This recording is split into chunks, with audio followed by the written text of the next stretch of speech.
മന്ത്രദീക്ഷ കൊടുക്കുന്ന ആൾക്ക് അതിനുള്ള യോഗ്യരാണോ? ലോക്ക് ചെയ്ത ഒരു ഫോൺ എടുത്തിട്ട് ഒരാളുടെ കയ്യിൽ കൊടുത്തിട്ട് പറയാം, ഇത് നിങ്ങൾ ഉപയോഗിച്ചു. ഈ ഫോൺ ഇത്ര ഫീച്ചേഴ്സ് ഉള്ള ഫോണാണ്.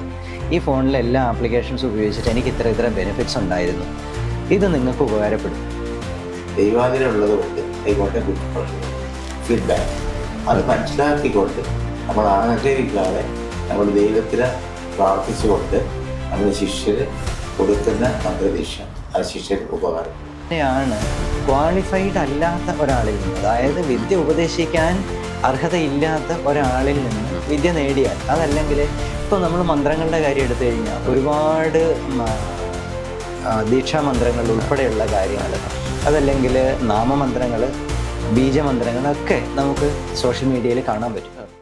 ജ്യോതിഷവും മന്ത്രദീക്ഷയും സർ, ഈ കഴിഞ്ഞ നിരവധി വർഷങ്ങളായിട്ട് നമ്മൾ കേൾക്കുന്നതാണ് മന്ത്രദീക്ഷ. അതായത് ഒരു ജ്യോതിഷൻ്റെ അടുത്ത് പോകുന്ന സമയത്ത് ജ്യോതിഷൻ ദീക്ഷ കൊടുക്കുന്നു.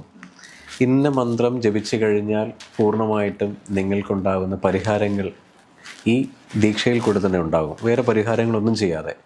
അപ്പോൾ എന്ത് ക്വാളിറ്റിയാണ്, ഞാൻ ഒരാളുടെയും പേഴ്സണൽ ക്വാളിറ്റി ചെക്ക് ചെയ്യുന്നതല്ല, സാധാരണ മന്ത്രദീക്ഷ എന്ന് പറയുന്ന സമയത്ത് ഒരു ഗുരു കൊടുക്കുന്നതാണല്ലോ മന്ത്രദീക്ഷ എന്ന് പറയുന്നത്. എന്ത് രീതിയിലാണ് ജ്യോതിഷൻ മന്ത്രദീക്ഷ കൊടുക്കുന്നത്? ക്വാളിഫൈഡ് ജ്യോതിഷന്മാരാണെങ്കിൽ കുഴപ്പമില്ല, അതായത് ഈ പറയുന്ന ഗുരുവിൻ്റെ കാറ്റഗറിയിലോ അല്ലെങ്കിൽ ദീക്ഷ സ്വീകരിച്ച ആളോ ദീക്ഷ ഉപദേശമായിട്ട് കൊടുക്കാൻ കഴിവുള്ള ആളോ, കഴിവെന്നുള്ളതല്ല ക്വാളിഫൈഡ് ഉള്ള ആൾക്കാരാണെങ്കിൽ കുഴപ്പമില്ല. അപ്പോൾ സാർ, ഇങ്ങനെ കൊടുക്കുന്നതിനകത്ത് എന്താണ് അതിൻ്റെ ഒരു റിസൾട്ട് എന്ന് പറയുന്നത്? നമുക്കും കൊടുത്തുകൂടെ? റിസൾട്ട് എന്ന് പറഞ്ഞാൽ ഈ മന്ത്രദീക്ഷ കൊടുക്കുന്ന ആൾക്ക് അതിനുള്ള യോഗ്യരാണോ, പിന്നെ ആർക്കാണ് കൊടുക്കുന്നത് ആ ആള് സ്വീകരിക്കാൻ യോഗ്യരാണോ, രണ്ടു നോക്കണം. ഒരാള് ജ്യോതിഷം പഠിച്ചു കഴിഞ്ഞു, നല്ല ഗുരുവിൻ്റെ അടുത്ത്, ഗുരു തിരക്കേട് നല്ല ഗുരുവിൻ്റെ അടുത്ത് പഠിച്ചു കഴിഞ്ഞ ശേഷം ആ തനിക്ക് സ്വന്തമായിട്ട് പ്രാക്ടീസ് ചെയ്യാം, സ്വന്തമായിട്ട് കൈകാര്യം ചെയ്യാം എന്ന് ഗുരുവിനൊരു കോൺഫിഡൻസ് വരണം. ആ ഗുരുവിന് കോൺഫിഡൻസ് വന്നു കഴിഞ്ഞിട്ട് ഗുരു പല പരീക്ഷണങ്ങളും നിരീക്ഷണങ്ങളും ഈ ശിഷ്യനെ നോക്കി, ശിഷ്യന് വെൽ ക്വാളിഫൈഡ്, തരക്കേടില്ല, എന്ന് പറഞ്ഞു കഴിഞ്ഞാൽ ഇത് മന്ത്രദീക്ഷ കൊടുക്കും സാധനം. അതിന് അർഹനാണെന്ന് പഠിച്ച ശേഷമേ കൊടുക്കുള്ളൂ. അങ്ങനെ മന്ത്രദീക്ഷ കൊടുത്തു കഴിഞ്ഞാൽ അത് തീർച്ചയായിട്ടും ഉപയോഗപ്രദമാണ്. അതിനുള്ള എനർജി അദ്ദേഹത്തിന് കിട്ടും. അപ്പോൾ നമ്മളൊരു കാര്യം ചെയ്യുന്ന സമയത്ത് first of all self production, എനിക്ക് തന്നെ ഒരു രക്ഷപ്പെടാം, എന്നാൽ മാത്രമേ നമുക്ക് മറ്റുള്ളവർക്ക് പറഞ്ഞു കൊടുക്കാൻ പറ്റൂ. അപ്പോൾ നമ്മൾ രക്ഷപ്പെട്ട് കഴിഞ്ഞിട്ട് മാത്രമേ മറ്റുള്ളവർക്ക് കൊടുക്കൂ. അതിനുള്ള യോഗ്യനാണെന്ന് മനസ്സിലാക്കിയ ശേഷം മന്ത്രദീക്ഷ കൊടുത്തു കഴിഞ്ഞാൽ അതിന് നല്ല ഫലമുണ്ടാകും. സർ, ഈ മന്ത്രദീക്ഷ കൊടുത്തു കഴിഞ്ഞാൽ യോഗ്യനാണെങ്കിൽ ഫലം ഉണ്ടാവും, പക്ഷേ കൊടുക്കാൻ ജ്യോതിഷൻ യോഗ്യനാണോ? അതാണ് ആദ്യം പറഞ്ഞത്, യോഗ്യനായ ജ്യോതിഷന് മാത്രമേ ഇത് കൊടുക്കാൻ പറ്റൂ. അപ്പോൾ ഇപ്പോൾ കൂടുതൽ ആൾക്കാരും കൊടുക്കുന്നുണ്ടല്ലോ, അപ്പോൾ അതിൻ്റെ പുറകിലുള്ള ഒരു ഇതെന്താണ്? അപ്പോൾ നമുക്കും കൊടുത്തുകൂടെ എങ്ങനെയാണെങ്കിൽ? പറ്റില്ല. പക്ഷെ അതിന്റെ പ്രയോജനം കിട്ടുന്ന ആൾക്ക് കിട്ടില്ല. ഞാനൊരു നല്ല ജ്യോതിഷനാണ്, എനിക്ക് I should have a confidence. Okay, I can do it, ഞാനെനിക്ക് പഠിപ്പിക്കാൻ പറ്റും. ഓക്കെ, അങ്ങനെ ഇല്ലാത്തവിടേക്ക് പോകരുത്. അങ്ങനെ ക്വാളിഫൈഡ് ആണ്, കോൺഫിഡൻസ് ഉണ്ട്. എൻ്റെ പല അനുഭവങ്ങളിലും ഞാൻ തിരക്കില്ലാത്ത നല്ലൊരാളാണത് സ്വയം ബോധ്യം. ഞാൻ ഒരാൾക്കൊരു കൺസൾട്ടേഷൻ കൊടുത്തു. ആൻഡ് ദക്ഷിണയെക്കാളും ഉപരി അദ്ദേഹം കൺസൾട്ടേഷന് ശേഷം ഈ will give me a feedback. Okay, സാറെന്ന് പറഞ്ഞ കാര്യങ്ങൾ ശരിയായി കേട്ടോ, എൻ്റെ പറഞ്ഞ കാര്യങ്ങൾ ശരിയായി, ദാറ്റ്സ് എ ഫീഡ്ബാക്ക്. കറക്റ്റ്. അങ്ങനെ കുറേ നല്ല ഫീഡ്ബാക്ക് കിട്ടുകയാണെങ്കിൽ നമുക്ക് തന്നെ തോന്നും തിരക്കേടില്ലാതെ തോന്നും. പക്ഷെ അപ്പോൾ വരുന്നത് വേറൊരു കുഴപ്പമുണ്ട്, നമുക്കൊരു അഹങ്കാരം വരും. പറയുന്നതൊക്കെ ശരിയാണ്, ഞാനൊരു വലിയ ആളാണ്. അത് ജ്യോതിഷന്റെ കഷ്ടകാലം തുടങ്ങുന്ന സമയം. ഞാൻ എന്ത് പറഞ്ഞാലും ശരിയാണ് എന്ന് പറഞ്ഞാൽ എന്തും പറയാനുള്ള അത് പാടില്ല. നമുക്കൊരു ഫീഡ്ബാക്ക് കിട്ടുകയാണെങ്കിൽ അതിൻ്റെ അർത്ഥം എൻ്റെ കൂടെ ദൈവമുണ്ട്, എനിക്ക് ദൈവാധീനമുണ്ട്. അത് ദൈവാണല്ലോ ദൈവമായിരിക്കും. ദൈവാധീനം ഉള്ളത് കൊണ്ട് ആയിക്കോട്ടെ ഫീഡ്ബാക്ക് അത് മനസ്സിലാക്കിക്കൊണ്ട് നമ്മൾ ആഗ്രഹിക്കാതെ നമ്മൾ ദൈവത്തിന് പ്രാർത്ഥിച്ചുകൊണ്ട് നമ്മുടെ ശിഷ്യര് കൊടുക്കുന്ന മന്ത്രദീക്ഷ ആ ശിഷ്യന് ഉപകാരപ്പെടാം. ശരി, സന്തോഷം. ഈ സാരംഗ്ജി, ഈ ചില മന്ത്രദീക്ഷകൾ ആൾക്കാർ മേടിക്കുന്നത് നമ്മൾ നേരത്തെ സംസാരിച്ചതല്ല, പ്രൊട്ടക്ഷന് വേണ്ടിയായിരിക്കാം, പിന്നെ വശ്യത്തിന് വേണ്ടി കൂടുതൽ ആൾക്കാർ മേടിക്കുന്നുണ്ട്.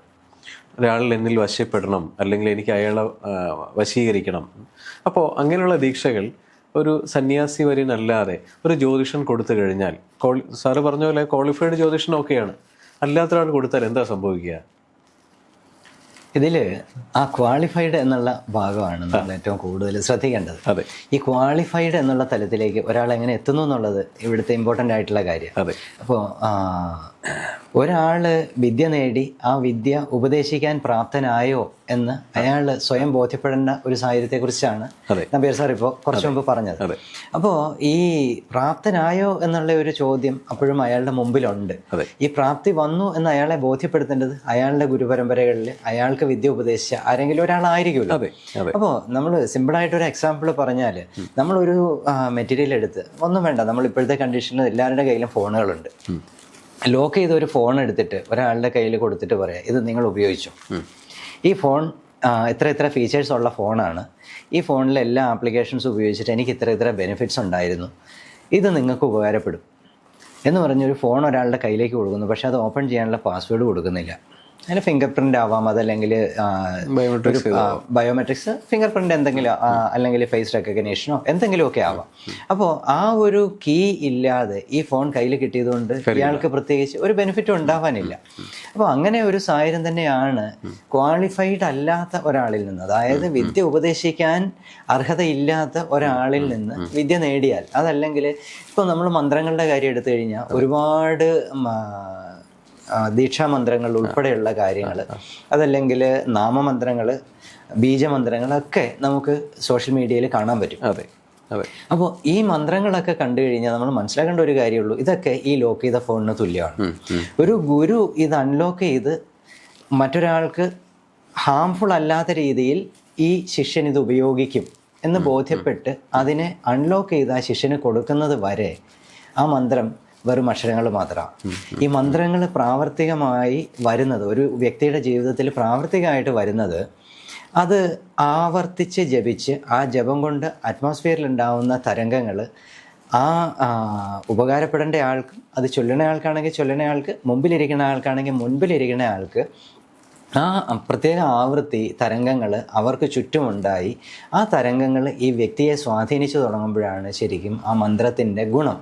എത്ര ആവൃത്തി? 108 ആവൃത്തി, 1001 ആവൃത്തി, 10,000 ആവൃത്തി, 1,00,000 ആവൃത്തി ഒക്കെ ജപിച്ച് ഇതിൻ്റെ ആ ശബ്ദതരംഗങ്ങളുടെ ബെനിഫിറ്റ് അറ്റ്മോസ്ഫിയറിൽ വരുത്തുന്ന ചേഞ്ചസ് അതിനുള്ളിലിരിക്കുന്ന ആൾക്ക് ലഭിച്ചു തുടങ്ങുമ്പോഴാണ് മന്ത്രങ്ങളുടെ ഗുണം കിട്ടുക. അപ്പോൾ ഈ ഒരു പർട്ടിക്കുലർ ആവൃത്തിയിൽ ഇപ്പോൾ പല ആൾക്കാരും മന്ത്രങ്ങൾ ജപിക്കുന്ന രീതി വ്യത്യാസമുണ്ട്. ഇപ്പോൾ ഒരാൾ ഗായത്രി ജപിക്കുന്നത് പോലെയല്ല മറ്റൊരാൾ ഗായത്രി ജപിക്കുന്നത്. ഞാൻ സംസാരിക്കുന്ന പോലെയല്ല നമ്പീർ സാറ് സംസാരിക്കുന്നത്. ഞങ്ങളുടെ രണ്ടുപേരും സംസാര രീതികൾ തികച്ചും വ്യത്യസ്തമാണ്. അതുപോലെ തന്നെ മന്ത്ര ഉച്ചാരണ രീതികൾ, അതായത് അതിൻ്റെ ഛന്ദസ് എന്ന് പറയുന്ന ഒരു ഭാഗമുണ്ട്. ഈ ഛന്ദസ് ഡിഫൈൻ ചെയ്ത് വെച്ചേക്കുന്നത് അതിൻ്റെ ആ ചൊല്ലേണ്ട രീതി ഇതാണ് എന്നുള്ളത് ആ മന്ത്രം ഉപയോഗിക്കുന്ന ആൾ, അതല്ലെങ്കിൽ ഇത് ചൊല്ലുന്ന ആൾ അറിഞ്ഞു ചൊല്ലാൻ വേണ്ടിയിട്ട്. ആ ഛന്ദസ് അനുസരിച്ച് ചൊല്ലിയില്ലെങ്കിൽ നല്ലവണ്ണം വെക്കണം എന്ന് പറയുന്ന പോലെ ആയി പോകും.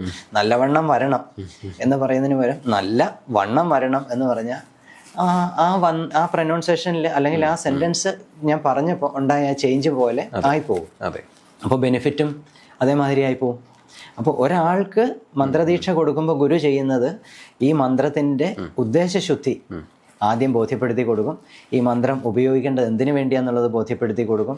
ഇതെന്ന് ഏത് കാലഘട്ടത്തിൽ അല്ലെങ്കിൽ ഏത് രീതിയിൽ ഉപയോഗിക്കണം എന്നുള്ളത് ശിഷ്യന് മനസ്സിലാക്കി കൊടുക്കും. അതിനുശേഷം ആ ശിഷ്യൻ മറ്റൊരാൾക്ക് ഇത് ഉപകാരപ്പെടും, പോസിറ്റീവായിട്ടുള്ള ഒരു കാര്യത്തിന് ഉപകാരപ്പെടുന്നതാണെന്നുണ്ടെങ്കിൽ അത് ചെയ്തു കൊടുക്കണം. അതല്ലാതെ ഫെയിമിന് വേണ്ടിയിട്ടോ അതല്ലെങ്കിൽ മറ്റൊരാളെ നശിപ്പിക്കാൻ വേണ്ടിയിട്ടോ ഒരിക്കലും മന്ത്രം ഉപയോഗിക്കരുത്. അപ്പോൾ അത് ബോധ്യപ്പെടുന്ന ഒരു കാലഘട്ടം ശിഷ്യനുണ്ടാകുമ്പോഴാണ് ഗുരു ആ ശിഷ്യന് ആ മന്ത്രവും മന്ത്രത്തിൻ്റെ ഛന്ദസ്സും ഉൾപ്പെടെയുള്ള കാര്യങ്ങൾ പറഞ്ഞു കൊടുത്ത് ഇന്ന രീതിയിൽ ഈ മന്ത്രം ചൊല്ലിയാൽ ഇത് നിങ്ങൾക്ക് ഉപകാരപ്പെടും, ഇത് നിങ്ങൾ മറ്റൊരാൾക്ക് വേണ്ടി ചെയ്തു കൊടുത്താൽ അയാൾക്കും ഉപകാരപ്പെടുമെന്നുള്ള തലത്തിലേക്ക് ശിഷ്യനെ ഉയർത്തിക്കൊണ്ടുവരുന്നു. അപ്പോൾ മാത്രമേ മന്ത്രത്തിന് അതിൻ്റേതായിട്ടുള്ള ആ ഒരു ഫലം ഉണ്ടാക്കി കൊടുക്കാൻ പറ്റുള്ളൂ. മന്ത്രം ജപം കൊണ്ടും അതല്ലെങ്കിൽ സ്വരിച്ച് ചൊല്ലുന്നത് കൊണ്ടും അതിൻ്റേതായിട്ടുള്ള ഗുണം ഉണ്ടാവുന്നുണ്ട്. പക്ഷേ ഇതെങ്ങനെ വേണം എന്നുള്ളത് ഉപദേശിച്ചു കൊടുക്കാൻ ആ മന്ത്രം ആചരിച്ച്, അതായത് ആചാര്യനോ ഗുരുവോ ആയിരിക്കണം ഇത് ഉപദേശിക്കേണ്ടത്. ഇപ്പം ആചരിച്ച് ബോധ്യപ്പെടുന്നവനാണ് ആചാര്യൻ. ആചാര്യനും ഒരുപാട് മുകളിലാണ് ഗുരു നിൽക്കുന്നത്. അപ്പോൾ അത്രത്തോളം ആ ശക്തി, ജ്ഞാനശക്തി ഉള്ള ആൾക്ക് മാത്രമേ ഇത് ഉപദേശിച്ചു കൊടുക്കാൻ പറ്റുള്ളൂ. ഉപദേശിച്ചു കൊടുക്കുന്നതിൽ നിന്ന് ആ ഒരു ചൈതന്യത്തോടു കൂടി സ്വീകരിക്കുന്ന ആൾക്ക് അത് സ്വന്തം കാര്യത്തിന് വേണ്ടിയിട്ടായാലും മറ്റൊരാളുടെ കാര്യത്തിന് വേണ്ടിയിട്ടായാലും ഉപകാരപ്പെടും. സന്തോഷം. നമ്പീർ സാറേ, നമ്മുടെ ഈ നക്ഷത്ര പരിഹാരം, ദശാപരിഹാരങ്ങൾ, ഇതിനകത്ത് സാധാരണ രീതിയിൽ എല്ലാ ജ്യോതിഷന്മാരും ഓരോ നക്ഷത്ര പരിഹാരങ്ങൾക്കും മന്ത്രോച്ചാരണം കൊടുക്കാറുണ്ട്, അല്ലെങ്കിൽ മന്ത്രദീക്ഷ കൊടുക്കാറുണ്ട്, അല്ലെങ്കിൽ ഇന്ന മന്ത്രം ജപിക്കുമെന്ന് പറയാറുണ്ട്. അപ്പോൾ ഇപ്പോൾ സാരംഗ്ജി പറഞ്ഞതുപോലെ നമ്മുടെ കയ്യിൽ കൊടുക്കുന്ന മൊബൈൽ ലോക്കില്ലാതെ കൊടുക്കുന്നത് പോലെയല്ലേ ഇതും? സാധാരണയായിട്ട് ഈ നക്ഷത്രം എന്ന് പറഞ്ഞാൽ പഞ്ചാംഗം കേട്ടിട്ടുണ്ട്. അതെ. പഞ്ചാംഗം ആഴ്ച, നക്ഷത്രം, തിഥി, കരണം, നിത്യയോഗം. അതെ. ഈ 5-ൽ 1 ഭാഗം മാത്രമേ നക്ഷത്രമുള്ളൂ. അതെ. അപ്പോൾ നക്ഷത്രത്തിന് മാത്രം ഒരു പ്രതിഫലം കൊടുത്തു കഴിഞ്ഞാൽ അദ്ദേഹത്തിന് പൂർണ്ണ ഗുണം കിട്ടണമെന്നില്ല. ഇല്ല. നമ്മൾ ഒരാളുടെ ജാതകം നോക്കി ആ ജാതകത്തിൽ ഏത് ഭാഗമാണ് വീക്ക്, നേരത്തെ പറഞ്ഞ മാതിരി ഈ ലഗ്നത്തിലാണോ ഭാഗത്തിലാണോ, ത്രികോണ എന്ന് പറയും. 1, 5, 9 അതാണ് ഒരു വ്യക്തി.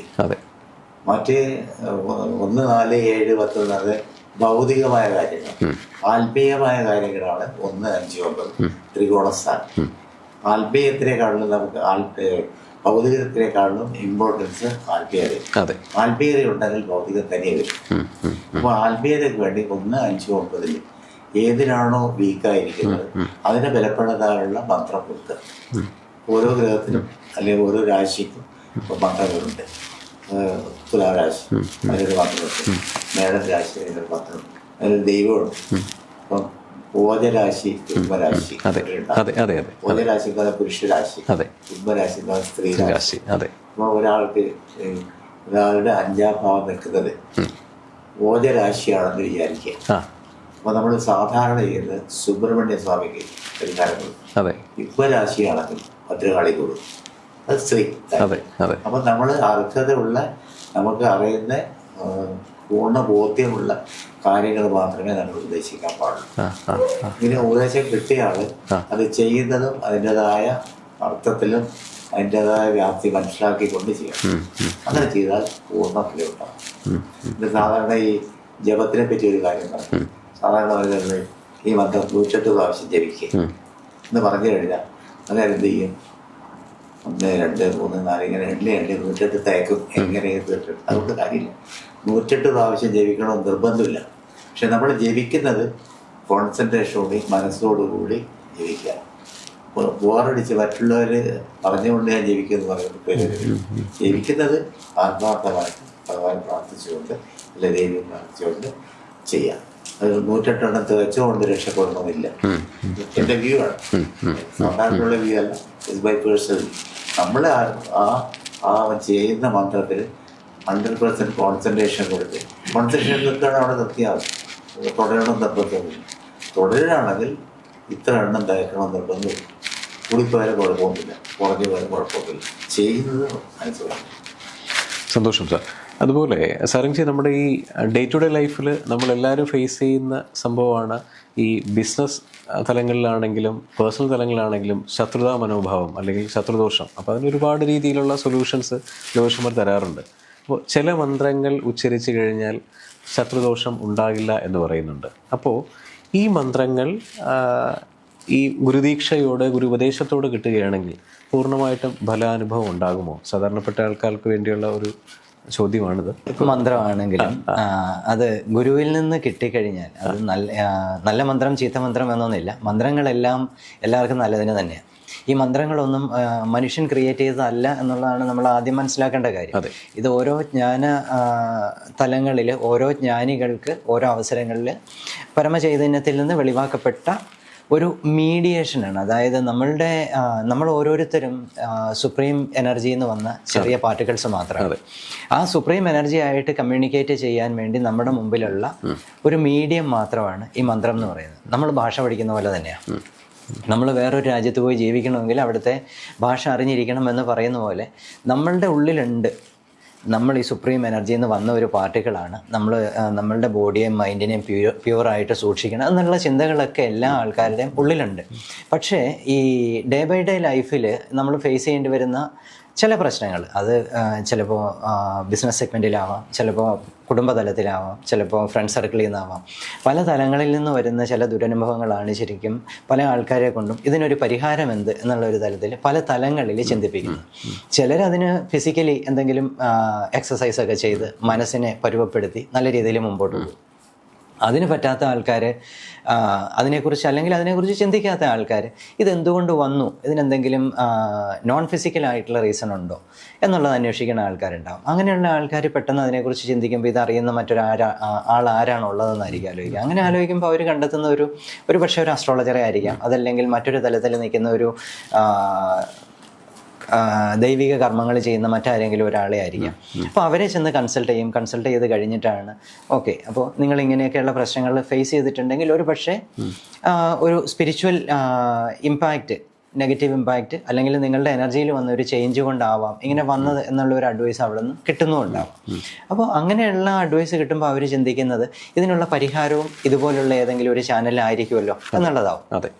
അപ്പോഴാണ് ഈ രണ്ട് തലങ്ങളിലുള്ള ആൾക്കാരുടെ എൻട്രി വരിക. ഒന്ന് കൊമേഴ്ഷ്യലായിട്ടുള്ള ആൾക്കാർ എൻ്റർ ചെയ്യും, ഒന്ന് ഇപ്പം നമ്പേർ സാർ പറഞ്ഞ പോലെ ഗുരുതുല്യരായിട്ട് അല്ലെങ്കിൽ നല്ല ഗുരുക്കന്മാരായിട്ടുള്ള ആൾക്കാരുടെ അപ്പിയറൻസ് അവിടെ ഉണ്ടാവും. ഇത് രണ്ടും സംഭവിക്കുന്നത് ആ പ്രശ്നം ആർക്കുണ്ടായോ അയാൾക്ക് ദൈവികമായിട്ട് ആ പ്രശ്നത്തിൽ നിന്ന് എക്സിറ്റ് ചെയ്ത് പോകാനുള്ള അവസരമായോ എന്നുള്ളതിനെ ബേസ് ചെയ്തിരിക്കും. അയാൾക്ക് അവസരമായിട്ടില്ലെങ്കിൽ അയാൾ ഒരു കൊമേഴ്ഷ്യലായിട്ടുള്ള ആളുടെ മുമ്പിൽ ചെന്ന് പറ്റുള്ളൂ, അവസരമായിട്ടുണ്ടെങ്കിൽ നല്ല ആളുടെ മുമ്പിൽ ചെന്ന് പറ്റും. സാധാരണ ക്ഷേത്രങ്ങളിൽ പോയിട്ട് ശത്രുദോഷ സംഹാരം, അതെ അതെ അതെ അതെ, ഈ ശത്രുദോഷ സംഹാര പൂജ ചെയ്യാത്ത ക്ഷേത്രങ്ങളിൽ ശത്രുദോഷ പരിഹാരം ചെയ്യാൻ പറഞ്ഞില്ല, ഇതവിടെ ഇല്ല. ശത്രു ആരാണ്? എൻ്റെ ശത്രു ഞാനാണ്. അതെ, എൻ്റെ പഞ്ചേന്ദ്രിയങ്ങൾ ആണ് എൻ്റെ ശത്രു. നമ്മുടെ ഇതിനെ കൺട്രോൾ ചെയ്യാൻ പറ്റാത്തൊരവസ്ഥ വരും, നമ്മളെ മനസ്സിനെ കൺട്രോൾ ചെയ്യാൻ പറ്റാത്ത അവസ്ഥ വരും. അപ്പോൾ നമ്മളാണ് നമ്മളെ ശത്രു. നമുക്ക് you are not my enemy, എൻ്റെ എനിമി ഞാൻ തന്നെ. അപ്പം ഞാൻ ഇമ്പ്രൂവ് ചെയ്യാന്നുള്ളതാണ്. അല്ല ശത്രുദോഷ പരിഹാരം കൊണ്ട് പ്രയോജനമൊന്നുമില്ല. ഞാൻ ഒരാളെ അടിച്ചു കഴിച്ചാൽ അതിൻ്റെ രാത്രി ആവുന്നതിനായിട്ട് ബുദ്ധിമുട്ട് എനിക്ക് I will not get sleep. കാരണം ഞാൻ അടിച്ചുപോയി, എൻ്റെ മകനെ ഞാൻ അടിച്ചു, രാത്രി ആവുന്ന പാവം ചെയ്യേണ്ടിയിരുന്നില്ല. കാരണം എൻ്റെ സ്വഭാവ രീതി കൊണ്ടാണ് അടിക്കേണ്ടി വന്നത്. എനിക്ക് അഡ്വൈസിങ്ങിൻ്റെ ബെറ്റർ ഞാൻ ചെയ്തില്ല. അപ്പം നമ്മളെ ശത്രു നമ്മുടെ പഞ്ചേന്ദ്രിയയുടെ തന്നെയാണ്. നമ്മൾ നിയന്ത്രിച്ച് കഴിച്ചിട്ട് നമ്മുടെ ശത്രു നമ്മൾ തന്നെയാണ്. സർവ്വജ വളരെ കറക്റ്റാണ്. You are not my enemy. അതായത് അത് സാറിൻ്റെ ക്വാളിറ്റിയും സാറിൻ്റെ ഇത്രയും വർഷത്തെ ദൈവജ്ഞൻ എന്ന തലത്തിൽ നിൽക്കുന്നുള്ള തിരിച്ചറിവുമാണ്. പക്ഷെ ഇത് എല്ലാവർക്കും എല്ലാ സമയത്തും ഉണ്ടാവണമെന്നില്ല. ഓരോ ഏജിലും ഉണ്ടാകുന്ന ഓരോ ചേഞ്ചസ് നമ്മൾ വളരെ പെട്ടെന്ന് ഒരു ക്ഷിപ്രകോപിയായി മാറുകയും നമ്മൾ ബെറ്റർ വേ തിരഞ്ഞെടുക്കാതെ വേറൊരു വഴി കൂടെ പോവുകയും ചെയ്യുന്നുണ്ട്. സന്തോഷം ഇങ്ങനെ ഒരു ഡിസ്കഷൻ വന്നതിൽ. അതായത് എല്ലാവർക്കും നല്ല ദൈവജ്ഞന്മാരെ കാണാൻ പറ്റുകയും അല്ലെങ്കിൽ ഗുരുദീക്ഷ അല്ലെങ്കിൽ മന്ത്രദീക്ഷ കിട്ടാൻ പറ്റുന്ന നല്ല ക്വാളിഫൈഡ് ആയിട്ടുള്ള, അതായത് ഈ ഉപദേശം കൊടുക്കാൻ കഴിവുള്ളവരിൽ തന്നെ എത്തിപ്പെടാൻ പറ്റുകയും ചെയ്യട്ടെ. സന്തോഷം, നന്ദി, നമസ്കാരം. മന്ത്രദീക്ഷയ്ക്ക് അവസരം ആയിട്ടുള്ള എല്ലാവർക്കും അതിനുള്ള സൗഭാഗ്യം ഉണ്ടാവും. അതെ അതെ.